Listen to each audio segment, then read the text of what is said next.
Hello, welcome everyone for another episode. And on today's episode, I interview an experienced registered yoga teacher, a Thai massage practitioner, creator of Thai Yin Yoga Massage, a yoga teacher trainer, hypnotherapist, mystic, wellness coach, a Lululemon ambassador, and owner of Be Yoga and Wellness in Burlington, Ontario. Welcome to the Winner Circle, Monica Angelatos. Thank you so much, Derek. It's a pleasure to be here talking to you. Yeah, it's been a while, and I've done a bunch of yoga trainings with you. You've taught me a bunch of my trainings, my yin training, my restorative training, and my Thai yin yoga massage training. But I've also been a regular student at so many of your classes when you used to teach here in Winnipeg. I've learned so much from you over the years, and I'm excited to share some of the wisdom, some of your light to my audience and whoever's tuning into this conversation. Oh, thank you so much. It feels kind of like a full circle moment, with you being the lead here in this interview. I love it. Thank you so much. I'm excited and thank you for the opportunity. So we were talking before we hit record about the goal of these conversations, and the goal is to really uplift, inspire, and empower listeners. And the first question really sets us up for a positive conversation, and that is, Monica, what do you love about your world right here, right now?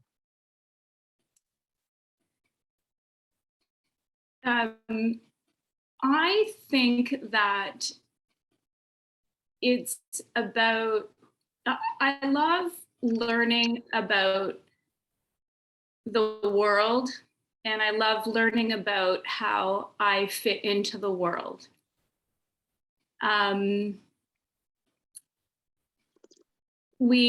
This whole thing is a great big exploration.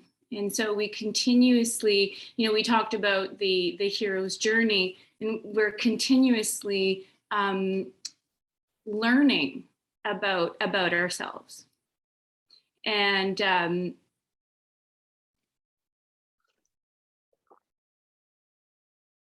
yeah. Can we start this over? No, that's beautiful. That takes me right to my next question.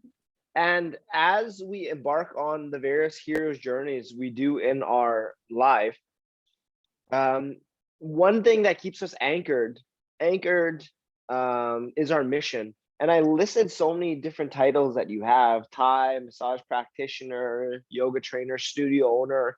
But amongst all the different roles we play, our mission guides us in all that we do. It serves in our North Star, so that when life hits us, which it always will, that when we experience turbulence, we're able to get back on the right foot. So what would be your mission, your North Star that guides you in all that you do? I find this is a great question for our listeners to understand who you are, for those that don't know you for years like I have. So what is your current mission in all that you do? I think my mission is to, as I've been going through my own journey of understanding who I am, and how I fit into this greater world, and learning, the big learning, I guess, is that we are a lot greater than what we think we are, than who we think we are. And we are these incredible human beings that are energetic beings that are constantly creating. So we are creators. And I think that my mission is, as my life has sort of unfolded and revealed this to me about my own self, about how I've created my reality at every step of the way, whether it's been good or bad or, everything in between, I have been the creator of that. I've attracted that into my realm, into my reality. And that I have always had the power and the ability to direct it and to change it and to work with it so that I can create what it is that I want. And I think that as that has revealed itself to me, I have had nothing but great pleasure. I guess it's like my fire, the thing that stokes me, to be able to awaken that in others, and to show them that they are also the creators of their own reality. Well, for me, the journey started with like yoga, because we're physical bodies, and so the yoga was a physical practice, which cultivated a particular kind of energy. So after the practices, I started to realize that I felt so amazing. You talk about this, we talk about, being blissed out after yoga, because you're literally moving energy, chi, prana through your physical body. And that is then having an effect in the field around you. So everywhere you go, you're having this incredible effect, whether it's, just in your environment, the people around you, and also what comes into your realm. You're shifting the energy and raising your vibrational frequency. And so I feel like I can go down this crazy rabbit hole with you, because I've devoted nothing gets me more excited. I've devoted my life to studying this and learning it, and most of all, having direct experience with it. And so that is the thing I think that I love to share. I think that is my greatest mission, is to be able to share that with people who really have no idea that they have this ability and this power, and that how incredible and amazing that they truly really are. Absolutely. And how are you currently sharing that? How are you sharing this lesson, this knowing that we are all creators? Yeah. Yeah. So I guess it sort of started through the physical practice of yoga. Because I knew right away, as soon as I did my first yoga class, like in a studio setting, I knew that there was a particular energy about being in that collective group with people, with a teacher. And I knew that I knew that this was kind of like a path that I had to follow. And so at that time I was in university, and it really helped me cope with all the stressors of being in school and studying and exams, and writing essays and that kind of thing, and meeting deadlines. And so it really helped me to cope with that stress. At that time as well, I was going through a very big life change in my world, in my life. I was dealing with additional stress of separating and getting a divorce, and changing my whole world was sort of flipped upside down. And so yoga was really instrumental in sort of putting me on this path where I was able to go to every single day. And it just really helped me it helped to give me direction, the connection to the breath, the connection to the mindfulness, the movement of the body. All of that was just in a very natural way helping to clear things up for me. Yoga just has this incredible way of like doing that. Suddenly you start to eat better. You're more mindful of what you're thinking. You're aware of your thoughts, creating your feelings and emotions. And so it really helped to just kind of help me observe myself. And the simple act of observing the self helps to sort of bring you back to a place where you can the simple act of observation is kind of like that is like the key. That's the solution, is raising your awareness about how you're feeling. So if I was feeling sad and depressed, the act of becoming aware of it, instead of being in that state of depression because, you know, my husband betrayed me, that was the awareness of that would sort of nullify the experience. And so the feeling of it sort of dissolved, and then it was just an experience of an emotion. So the awareness of bringing awareness to different things can really help you to transcend. So yoga did all of that for me in a nutshell, transcending the physical body, transcending the emotional body, and transcending the mental body. So in understanding how it's all very much intimately connected, you cannot separate, you can't separate them. And so when you start to work with it and you raise your awareness about it, then you can pick and choose and make decisions about, you know, how you want to feel in your physical body, your emotional body, and what you want to think about, because ultimately those are the thoughts are the things that are becoming for you. Your thoughts are becoming your feelings, your emotions, and your reality. And so, I think that was a long-winded answer to your question. Yeah, that's a great start. And like, let's talk about yoga for a bit, because I agree with everything you just said, because I've experienced it myself, and yoga was the tool that I used to kind of put together that last piece of the puzzle that made me become aware that we are creators of your reality 100%. And that thread I continue to unravel and learn more. But what is stopping people from doing yoga?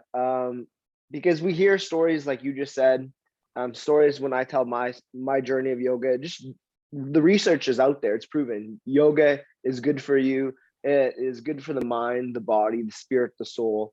But there's a resistance that stop people from walking into that first class, or going back to the second class, or stepping onto that mat day after day. And it's something that even I deal with, is like, I'm just trying to make sure to always get back to my yoga practice at least a bit every day, because no matter what life throws at me, yoga is always the solution, because it brings me back inwards where I can look at the entire picture.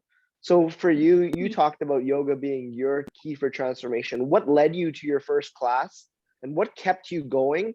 And as a studio owner and as a longtime teacher and involved with Yoga Public in Winnipeg, what keeps people away from the yoga mat or off the yoga mat? What is that resistance, and how do you deal with that yourself? I think it's like lack of knowledge or aware, like they don't know that you don't know what you're missing until you've experienced it. And so if you haven't had the experience, and if you haven't given it enough of an opportunity, you know, and when I say that, it usually takes like 3 or 4 classes of, you know, really getting into it. Because I think the first thing is getting the courage to walk into a yoga studio. I remember I was terrified to go into a CrossFit gym because I didn't feel like I fit in. And so I'd always have this like blockage of, you know, not feeling like, oh, I'm a yogi and they're going to look at me like I don't, you know, I don't belong here, which is complete and utter nonsense, right? So that's,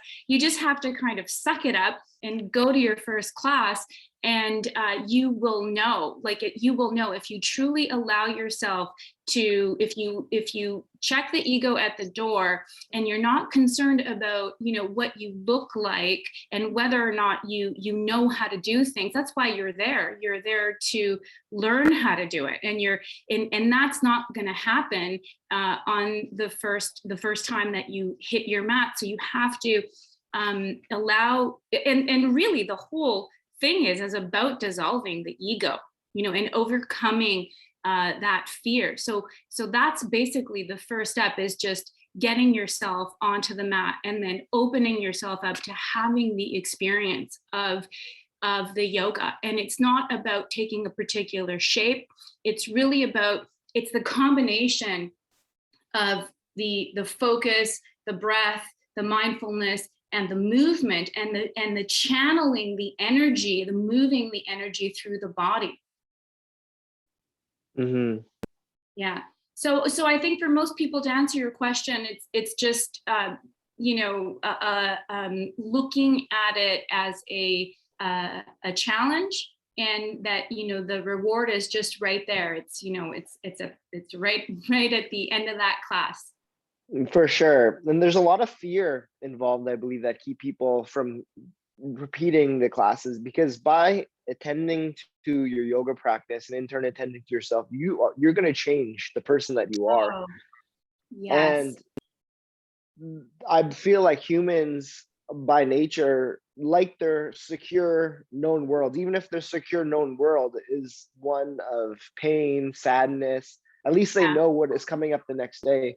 So I think fear holds people back from going to a yoga class, but also pursuing their dreams of starting their own business like yourself, or moving Yeah. cities, becoming a yoga teacher, and all the yeses you step forward into. A lot of people are held back.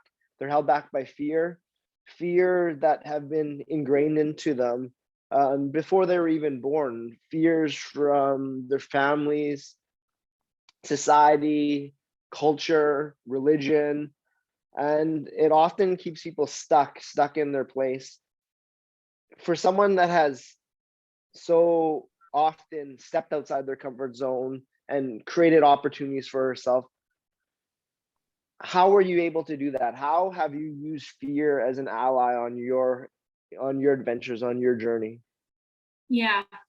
I mean, I have come up against a lot of fear, and I think that each time that I feel it in my body. Today, for example, there was anxiety about coming onto this call, but I literally flipped the feeling of anxiety, because its opposite would be excitement. Or if I'm feeling, if I'm feeling anxious about something, because on the scale of polarity, they have they're quantifiably equal. So I just literally completely flipped it and turned my anxiety into excitement about speaking to my old dear friend Derek.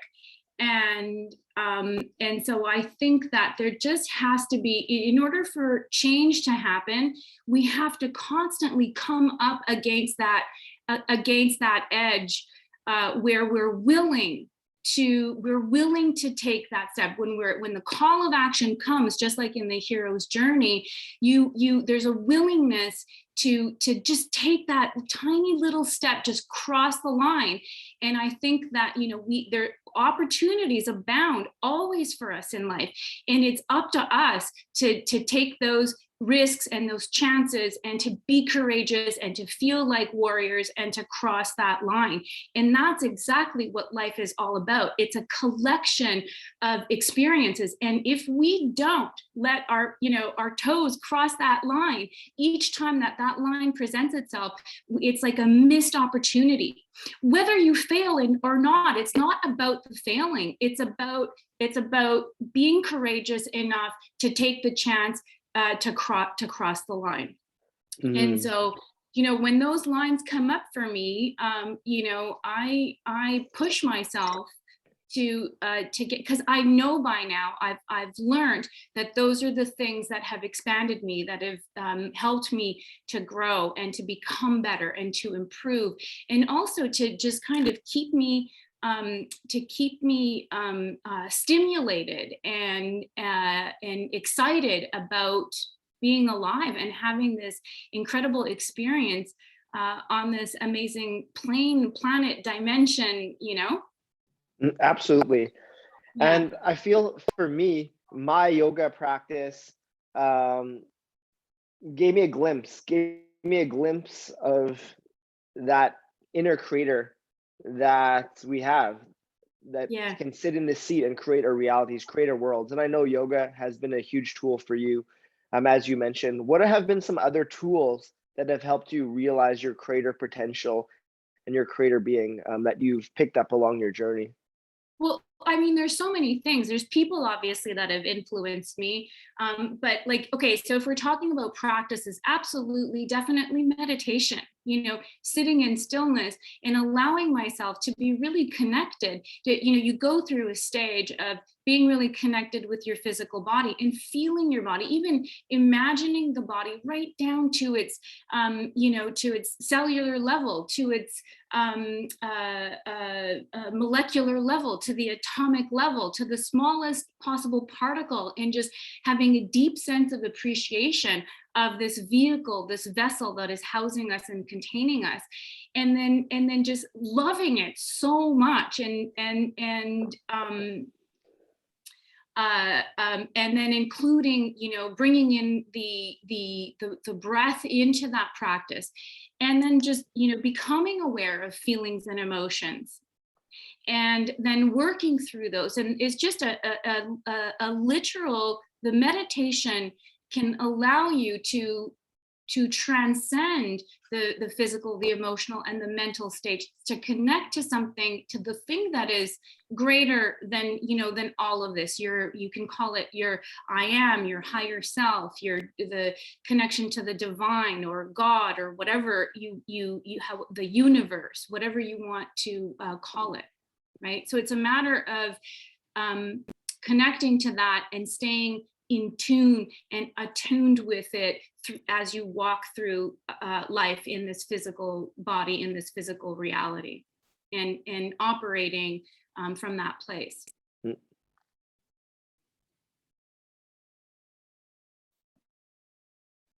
Mm-hmm. Yeah, very well said. Let's talk about, you mentioned that is meditation. How did you develop your meditation practice, and what does that look like for you today? So, well, interestingly enough, when I was under a great deal of stress during the time when I was in my marriage, I was living in Africa. I lived there for about 4 years, and I got my hands on, because it was like hard to get books, and we didn't even have Amazon at that time. This was like in the early 2000s, and so I, on a trip, acquired a book called Getting in the Gap by Dr. Wayne Dyer. Yeah. And in that book, he had a CD. Well, I must have played that CD like a billion times. So his meditation was called Getting in the Gap. And it was, the gap is the spaces between your thoughts. So he would take you through this meditation, and he would actually just use the Lord's Prayer. And so, so you would imagine the word hour, and then you would sit or lay down. He didn't actually instruct you as to what your posture would be. So you could be in any position, sitting on your couch or whatever. And so you would imagine the word hour, and you would imagine it, give it color, give it texture. You would spell it out, and then you would imagine the word Father. So this actually comes from a very ancient technique. It's based on japa meditation, but he made it accessible to just the average person. I wasn't really into yoga a whole lot at that time, and so so then you go from hour, then you visualize the word Father, and you picture each letter, you give it color, texture, dimension. And then you get into the space, you imagine as though it's kind of like a movie strip or a film strip scrolling across your mind's eye. And then you go back to the space between the two words. And then you hold your awareness there in that emptiness. And so this, to me, was a really great meditation tool. And so within that space is where, he calls it the gap, but that's really, you're looking for that emptiness, that stillness.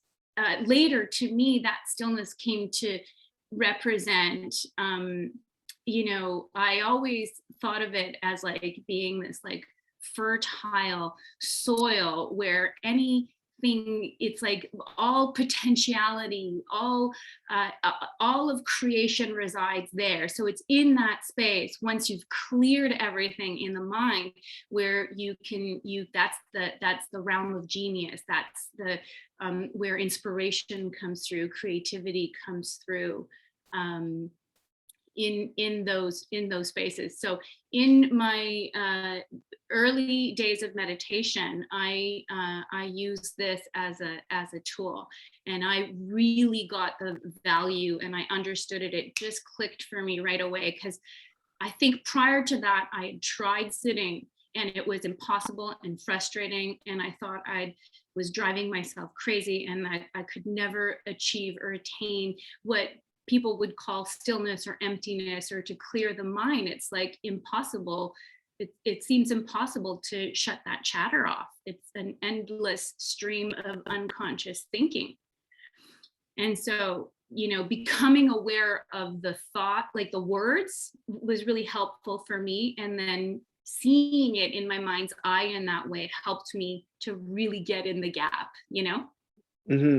So that is very coincidental that you mentioned that book, Getting in the Really? Gap by Wayne Dyer. Yeah, because I actually ordered that book, and it's out of print, and it's like out of print. It comes with the CD, and Yes. like literally, like I ordered that maybe like 2 weeks ago, because I found like a site that had Aw. like a new copy of it. And Yeah. it's a long story on how I got there. I was like listening to a CD, Wayne Dyer inspiration CD, and he mentioned in Japa meditation. I didn't know what that was. And he says, Yeah. you mentioned that book. So I just looked online, and I literally ordered that book 2 weeks ago, which is a crazy coincidence. And Yeah. but I'm not surprised, because I Yeah. feel when you're on the path, like synchronicities and doors open, That's right. like, I don't know, very, very mysteriously and very magically. What have you learned about that yourself, about Oh synchronicity my on God. your journey? It's like it abounds everywhere. And the more you tune into it, the more you realize that every single thing, like even this little interaction, with the japa meditation, like that's just an example how it just drops into your reality every which way you turn and go. And so the more aware and the more attuned to it that you are, the more frequent it happens. And so for me, I feel like I'm like a self-declared mystic, because I look at my whole life as being a mystical experience. From a very young age, I had an appreciation for the mystical. So yeah, I think and it never ceases to like surprise me. It's like it always like tickles me when that kind of thing happens, because like it's always the right person at the right time, the right opportunity, the right experience, the right door opens, that so it just keeps going in that way. And I think that is an indication of when you are on the right path, on your right path. I don't know that there is a right path. There are many Yeah. paths, but the key is to be on it's not following, like you mentioned. I think, I don't know if it was on the call or before the call, you mentioned about religion and these institutions of thought and thinking. And even a university is considered an it's a way, a particular stream, a particular path. And so for me, it's, I've been open to experiencing and walking down many different paths according to different people, whether they're, an individual or a greater community or a collective of thought. I've always been open to experiencing that and exploring that. But ultimately, I think what's important for every single person is to attune themselves to their own compass, their own path, to find their own unique and divine path. And when you are on that path, nothing can possibly go wrong. And those opportunities and those mystical experiences and the synchronicities are there always. The whole thing, the whole experience of being alive becomes magical and beautiful and purposeful and intentional and divine. Absolutely. And I think someone listening, and maybe they're thinking, well, how do I align with that path. And I think we've discussed two ways that you and I have, and that is yoga, that is meditation. Another would be the breath. Yeah. Tell us what you've learned about the breath. Well, I Um, mean, just if you look at it from, so like I'm a mystic, but I have a deep appreciation for science as well. And in fact, all of my mentors come from a very scientific background. And I know that, maybe if you were to just sort of tune into this podcast and listen, it might sound a little flaky and flighty and airy fairy, but really, trust me, I really, really love and appreciate how uncovering all of this really fits into models of science. Now, science is something that is always kind of limited. Like this mystical stuff, it's unlimited. You can't really fit it into any model of science, really, because science is ever expanding. Like we're so slow in trying to compute and understand and to sort of unpack what science is exploring and understanding. So that is kind of like, it's like a very, very, very slow process. But at the same time, I have an appreciation for everything that science understands and knows to be true, because what's already out there, these ancient philosophies and ideas, are all being proven by science now. Sorry, what was your question originally? I don't even know how we got there, but it's great. It's exactly where I want to get to, and like I want to talk about how you brought together your mystic. So let's examine, like you said, you felt a mystic from a young age, and now you're a self-proclaimed mystic, but you're also very rooted in science. So let's talk about the Oh, I beginnings remember on. you asking about breath. Yeah, You asked me about breath, right? yeah, yeah. And so, because yes, and like you're absolutely right. So I'm sorry, I might be like talking in circles here, but hopefully I can bring it back, and then we'll get back to this because you want to go back Mystic to in science. mystic in science. Okay. So with the breath, because this is really important, so we live in a society which is for the most part functioning where we're like kind of unconscious, right? We're going through our days, going to work, doing all the things that we need to do, taking care of, children, families, households, work. All of those things are kind of, we're like automatons. Just we're programmed. We're doing these things every single day in the same kind of way.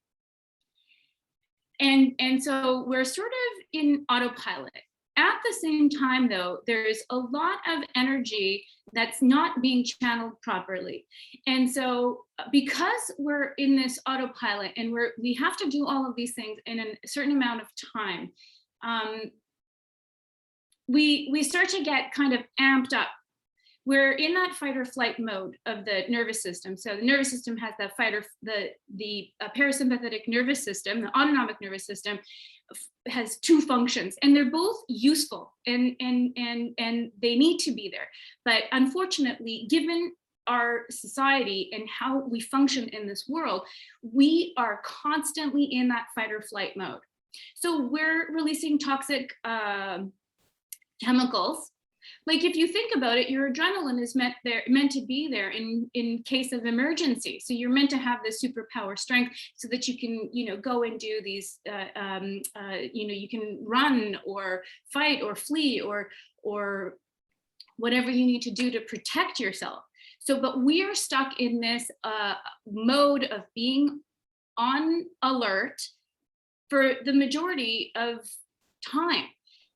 So we're taxing our systems. When we're in the fight or flight mode, our breath rate is very, very fast. So we're probably breathing between 12 and 22 counts, or 12 to 22 cycles of breath per minute.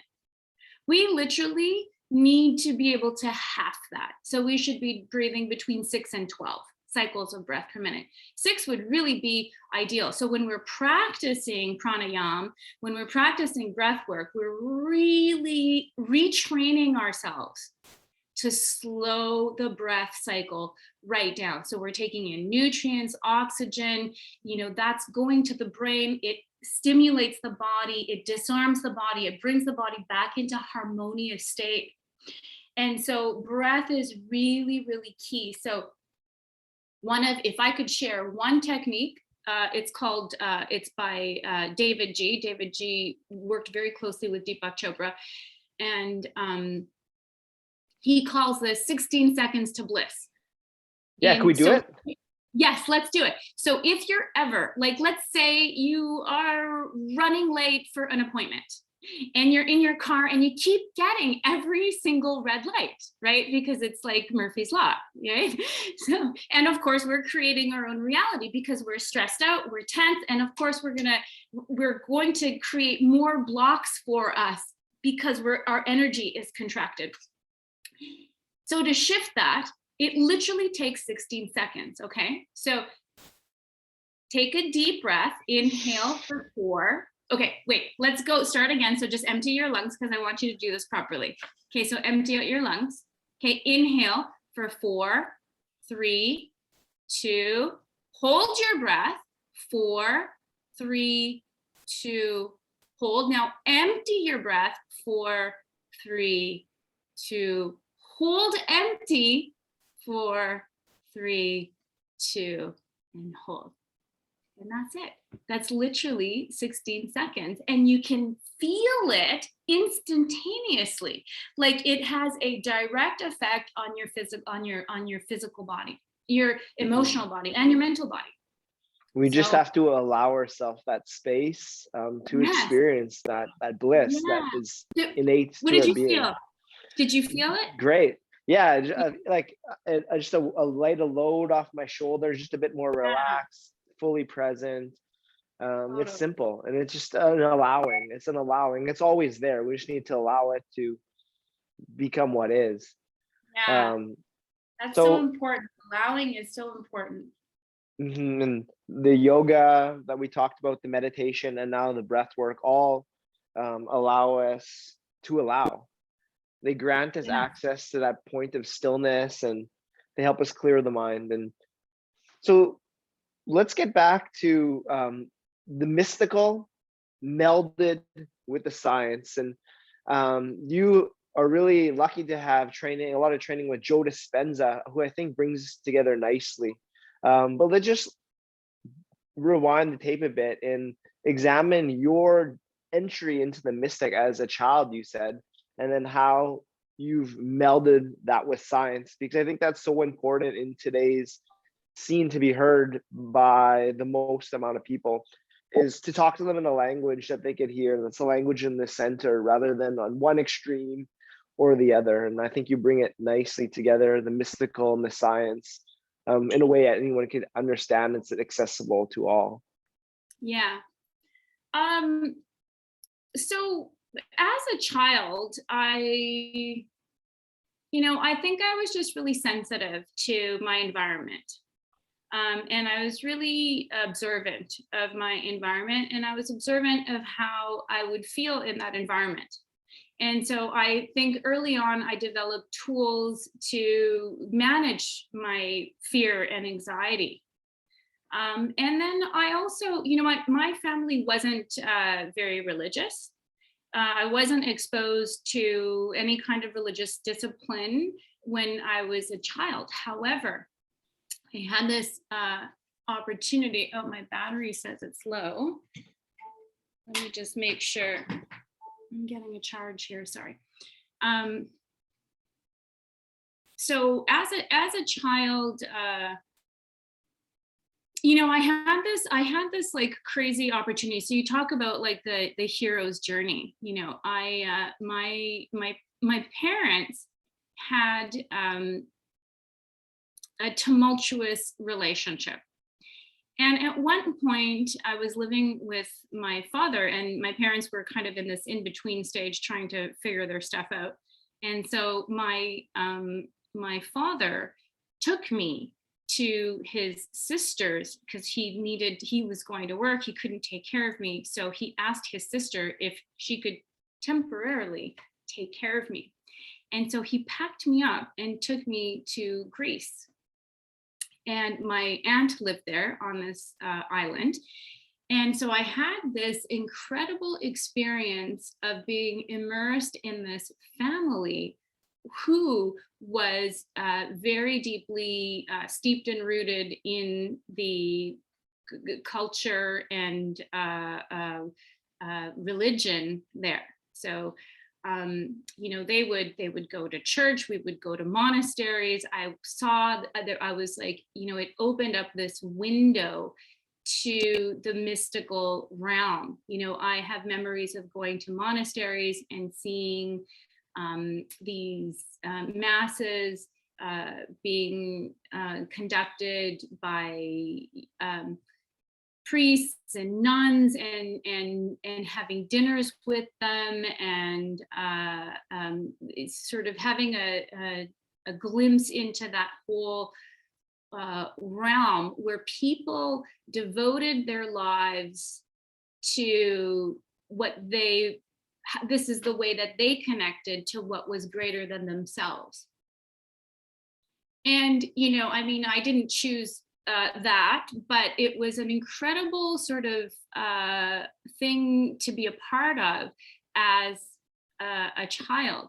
And I think that it did influence me later when I went back to school. I've always had this like deep curiosity about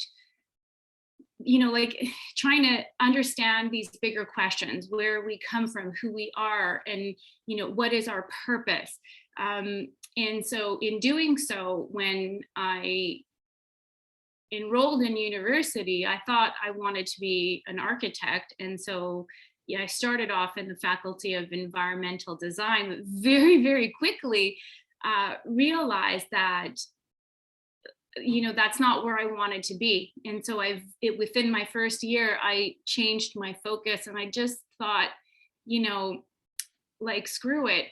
This is not what I want to do. Although I love creating beautiful spaces, I really wanted to explore what it was that ancient cultures and civilizations understood, and what it was that they had recorded in our history, and what their understandings and what that ancient wisdom was. And I really wanted to take a closer look at that. And so then that sort of led me to India. During that time, I started doing yoga, and then I knew I wanted to take teacher training, so I went to India. And then again, bringing it back to this hero's journey thing, then I had another moment there in India while studying yoga, the philosophical aspects of yoga. There's something called Svadharma. So what is your life's purpose?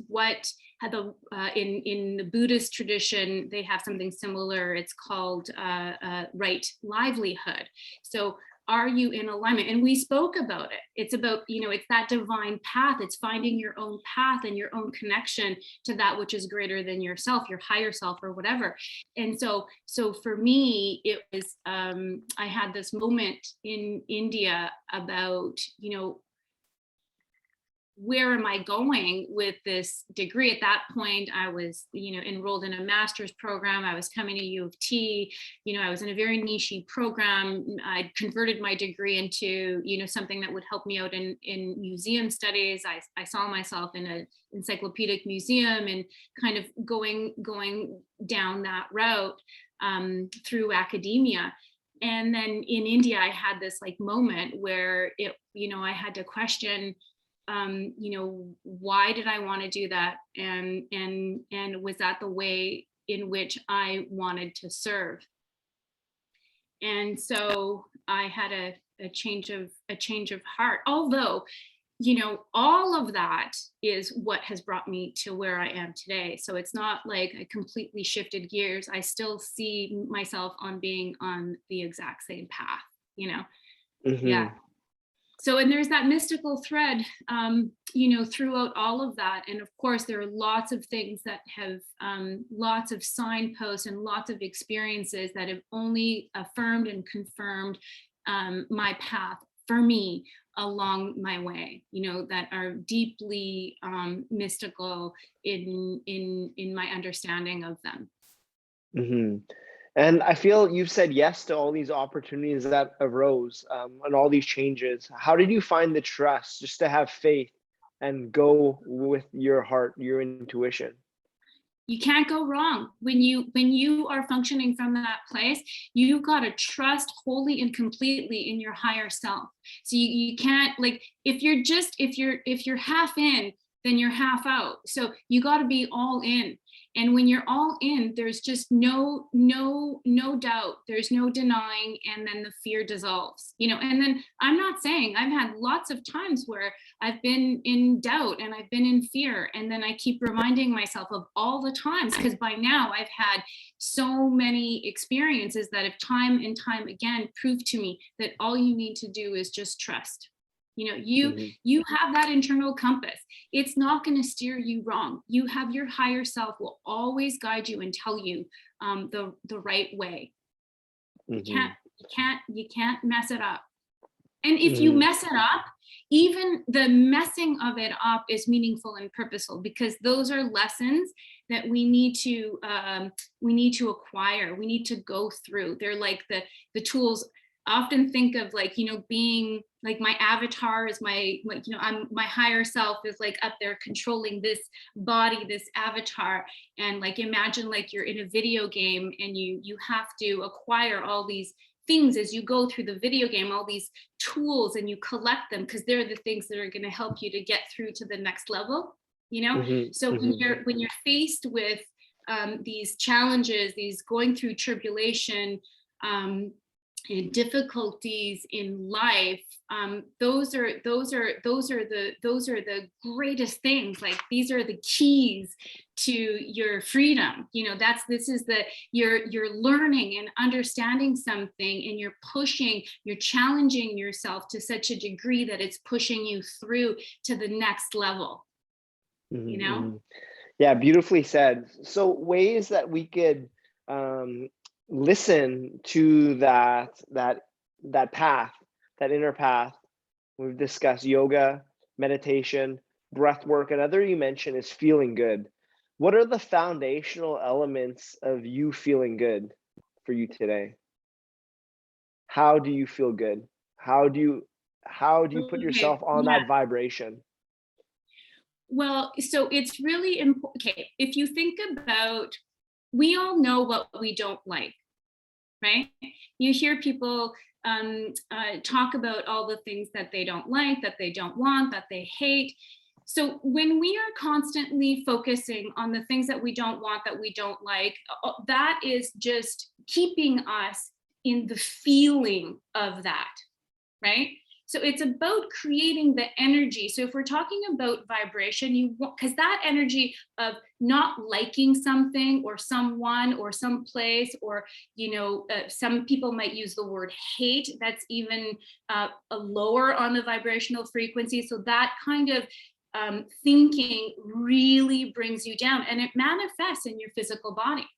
There's no doubt about it. I know this to be true personally from my own experience. I know that I've created all kinds of blockages within my body, and that's why I love practicing yin yoga so much. And as you know, you have the appreciation for that practice as well. I know it.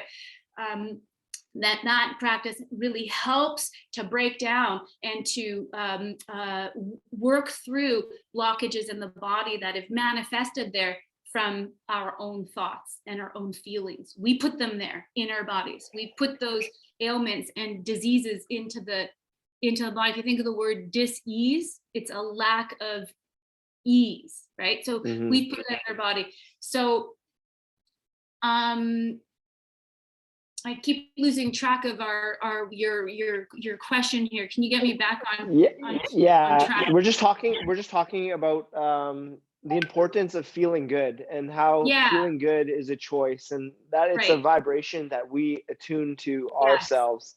Yes. So yeah, we're just kind of talking about that. Perfect. Thank you for the reminder. I tend to get lost there. So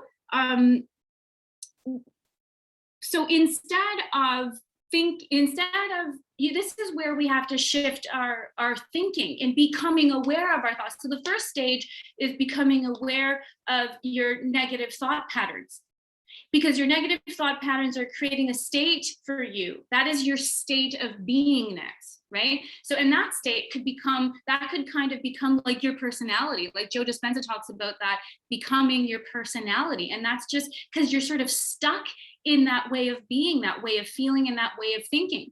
And so then that becomes, that can become who we are, but it's not who we are. So, and we can change that. So you change it by thinking about things that bring you joy, things that you aspire, what you aspire to be, how you aspire to feel. But the key is to not kind of place it in some future time. You need to think about it. So how do you want to feel? You want to feel harmonious. You want to feel healthy. You want to feel happy. You want to feel vibrantly alive. And so you allow yourself to think about things that inspire the feelings of that. And then you sit with the feelings of it. And the magical thing is that it's just like a switch. It's literally choosing the opposite of like what you were thinking of before. So if you were thinking of things that made you feel anxious, now you're thinking of things that make you feel excitement about being alive, or happy, or joyful, or fulfilled. And the more you hang on to those feelings, the more you work with them and cultivate them, you're generating an energy about you, which will eventually take over. It starts to build upon itself, and you're just giving it that jump start. You just need to get going with it. And then it starts to just kind of continue to go. And then once you get it, it just keeps going. And so then that becomes your new state of being. And the more you stay in that state, you're literally shifting, because you are having a positive effect on the space. Like this is not like, the space is not just like emptiness. We don't give this space. This is pranic energy all around us, and this is chi energy, and we can learn to work with it. Like there's literally nothing separating us. We're all connected, and this space is not just like a void. It's like you can think of it as being alive, and we can interact with it. When we're feeling negatively, you can think of yourself as being a pollutant to the environment. Right? When you're feeling, when you allow yourself to be in a depressed, and I'm not saying, we all go through phases and we all go through things in life, and we need time to work through that. But sometimes we can get stuck in that time can just sort of expand to a place where we don't even know any different anymore, because that just kind of becomes a reality. But each time you bring your awareness to it, the time shrinks and you recover much quicker. You can get back to feeling good and harmonious and balanced and connected much quicker. So, and that just requires practice. And you said the key, I love that word, allowance, just allowing yourself. And so the allowance in my mind is also equating to presence and consciousness, being connected to consciousness and awareness. So, yeah.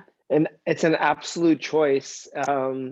Like attracts like, and you are one of the teachers that have taught me that. Another big teacher, Esther Hicks, and you've mentioned some of your teachers that have also inspired me. Joe Dispenza, Dr. Wayne Dyer. You've had teachers in India and many other mentors and allies you met along the path. Let's take a moment to acknowledge some of your teachers. Who have been some notable teachers in your life? Who were they, and what were the main takeaways you learned from them that you've incorporated now into your being? So in a very big, profound way. So we mentioned before being a mystic and, having a deep appreciation for science and how mysticism, how we can bring the two together. And so there are a number of teachers which have influenced me and inspired me and continue to do that. And I encourage, our audience here to check them out if you don't know them. Definitely Joe Dispenza. He is Dr. Joe Dispenza. He is a scientist and a mystic, and he has devoted and dedicated his life to proving in a quantifiable way, in a measurable way, collecting data on how he was able to heal himself. And the reason why I came to him is because I had a healing experience where I through meditation, through visualization, I was able to heal myself in such an undeniable way that I can prove to you through scans and doctors' reports that I had a healing experience. And that I changed my mind about what was going on in my body. For me, in that moment, the key was forgiveness, was forgiving and shifting from being a victim in my mind to just being victimized and just sort of forgiving that and letting go. Completely released me from an ailment.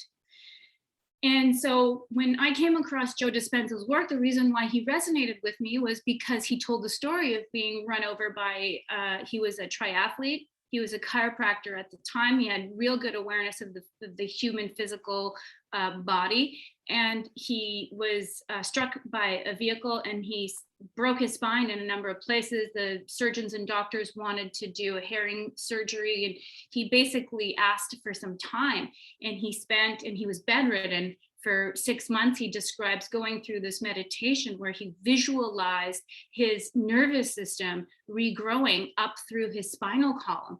And so it took him 3 months to do that. And he said that every time his attention would be broken away from that, because it's obviously, you can imagine, it would be hard to imagine, the detail of the nervous system, because the nervous system is running up and down the spine, it's connecting to every single cell in your body, right? So the tiniest, smallest part of your body is wired, and all of that wiring comes up through the spinal column up into the brainstem, and that's how the brain connects to the body. And all the functions, all the organs, everything, your skin, is all connected to the brain through this network of nerves. And so he was able to, in his mind, mentally regenerate that. And I thought that was incredible. So he's basically spent the rest of his life now devoted to, writing books, exploring this, and doing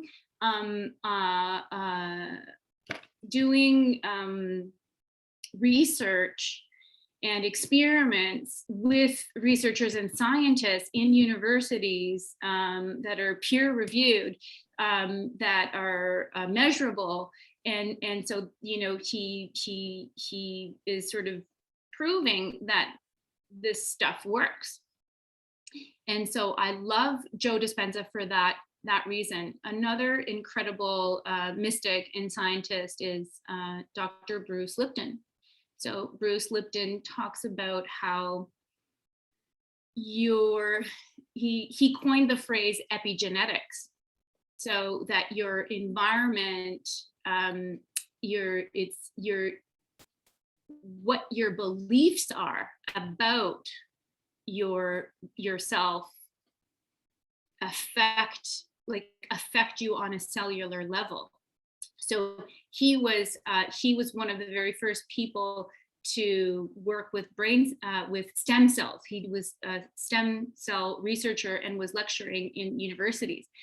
And so he discovered that by looking in a petri dish, putting a cell in it, what determined what that cell would become was the culture, the environment around it, and not so much where the cell actually originated from. So that cell, you could put it in culture that would stimulate the cell to become a brain cell or a muscle cell or a blood cell or whatever kind of cell. But it was really the culture that it was steeped within that determined that gave the information to the cell to become. And so his whole idea is that, you are not necessarily genetically programmed to inherit certain ailments or diseases or whatever, but really it's like what you think about it. So if you believe that because your mother, grandmother, you have this lineage, your sister, everyone in your family had breast cancer, that you're going to have breast cancer, not you, but you'll get it. That you'll get it. So it's like you can switch on. Maybe you have the gene for it, but it's a matter of switching it on. So you could have it; it could remain dormant. So it's really how you can switch that on. He talks a lot about the placebo effect and the nocebo effect. So these are guys that are sort of leading in this field that I love. I absolutely love. Another great one is Greg Braden. He talks a lot about like heart energy and your heart energy, and how your heart, when you tweak, or when you match what you're thinking with your heart's energy, it's kind of like that place where you create. So those are my top 3 teachers whom I absolutely love and adore. Was that our timer? No, yeah, but that's okay.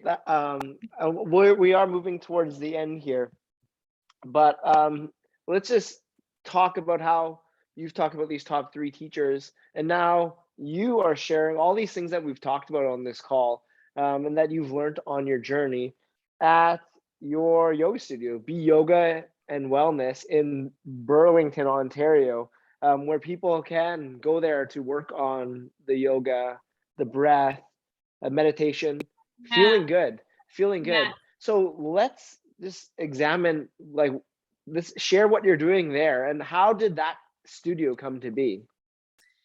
Well, this studio, it was an opportunity that basically fell into my lap. I knew that I wanted to one day own a yoga studio. There's no doubt about it, that I envisioned that in Winnipeg, on my mat in the yoga studio that I was practicing at in my neighborhood. And I guess I could say I owe it all to them, really, because they, that's where I got the inspiration. It all opened up when I was ready to come here. Every single thing in my life fell into place. I feel like I was guided. I was brought to come here.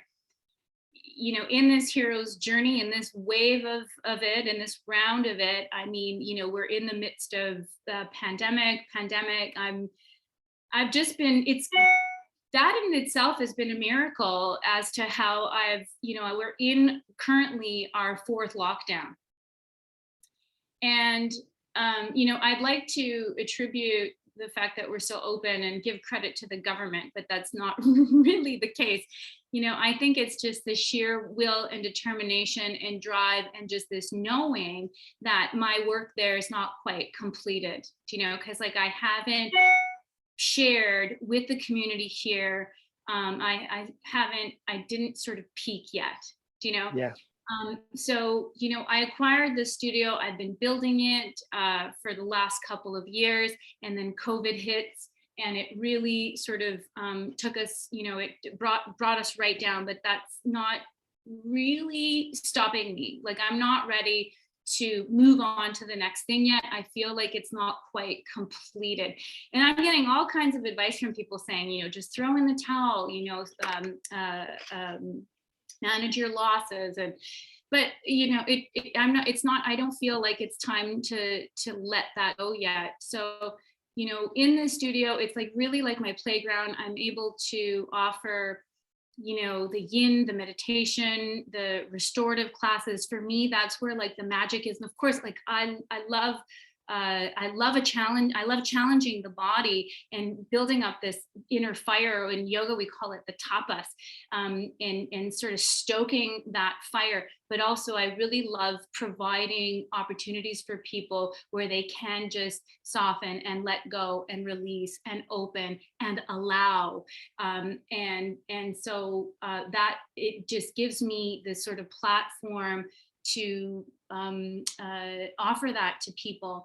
And unfortunately, I'm working through these stages of lockdowns and closures, so I'm hanging in there. We did move online. We've got lots of stuff online, and there, all those sort of classes are available, whether it's like a vigorous Ashtanga class, a Vinyasa class. So there's restorative and yin and all of that, and meditation is available on our online platform.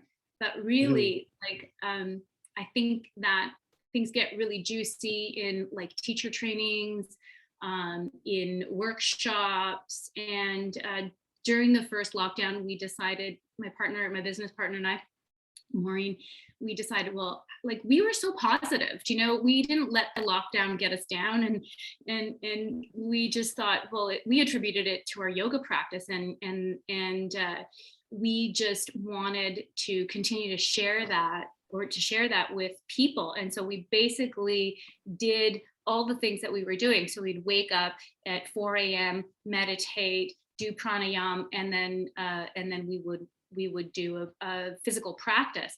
And so then we added to that sadhana. So we spoke for 2 hours after that. So the whole thing was like 4 hours a day. We asked people to sit with us basically for 4 hours for 40 days. That was like the best thing I think that I've ever done. And it really helped to stay connected. I've made such great connections with people and bonded with them on a very deep level. And we basically, we did all the practices, the pranayama, the meditation, and then the physical practice. And then all the juicy stuff came out in the discussion. We had about 50 people on the call. It was like really beautiful. I think that was all recorded. We just did it on Zoom, and it's on our Facebook page. It was called 40 days spiritual journey, something like that. Yeah. So Beautiful.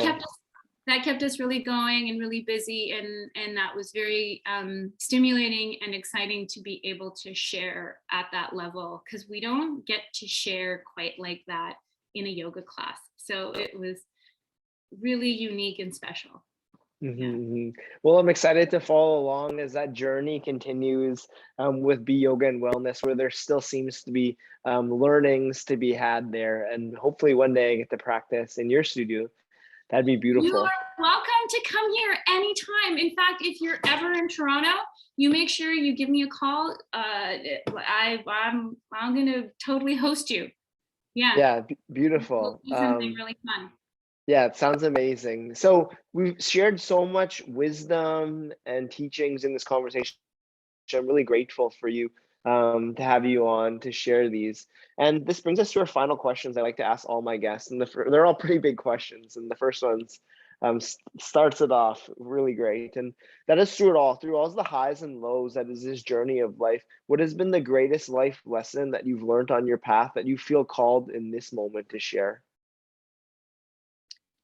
I think that the key for me, and probably for a lot of people, is in forgiveness, in forgiving and letting go, and just coming back to the present moment. Holding on to things is really detrimental to our being, to our health. It's literally holding us back, weighing us down.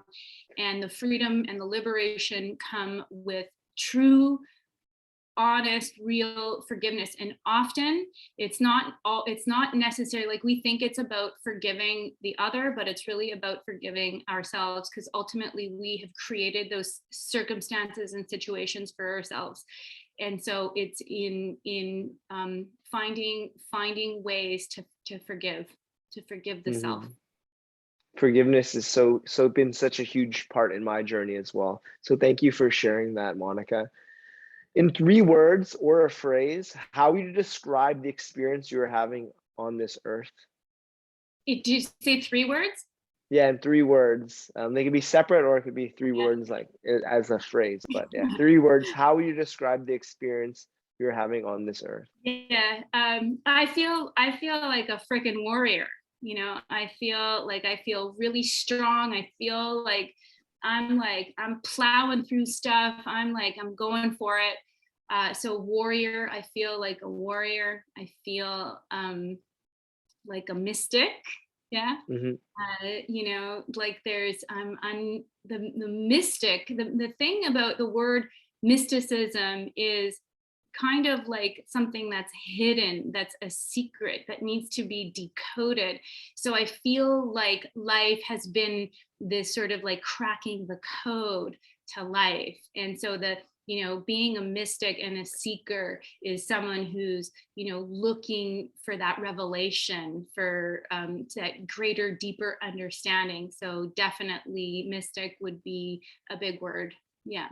Hmm. And then so you asked for 3 words. You want Yeah, one so more? warrior, mystic. Yeah. Warrior, mystic, and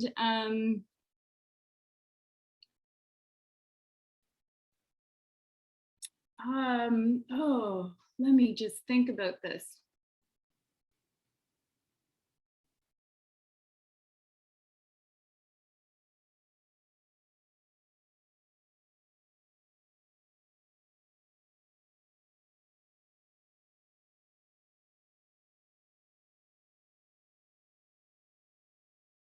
I'm pausing for a long time here. I realize that I'm definitely warrior, mystic, and I guess just someone who can share and serve and Hmm. share the experience of what it means to be a warrior and a mystic, and to inspire others to do the same, or to look at their lives in that same way, to find that purpose and the meaning of their own journey and their own lives, and to connect with their higher selves. Well, that's a beautiful experience that you are embodying. One of the warrior, one of the mystic, and one of sharing, of inspiration. For the final question, we're going to tap into the mystical and we're going to play around with time. What is time? And we're going to fast forward into the future. We're going to fast forward to the future alongside an 85-year-old Monica Angelatos. Who is that 85-year-old Monica? Where are you? Who are you surrounded by? What are you doing? And what is the legacy that you've left here in your time in this reality? Hmm.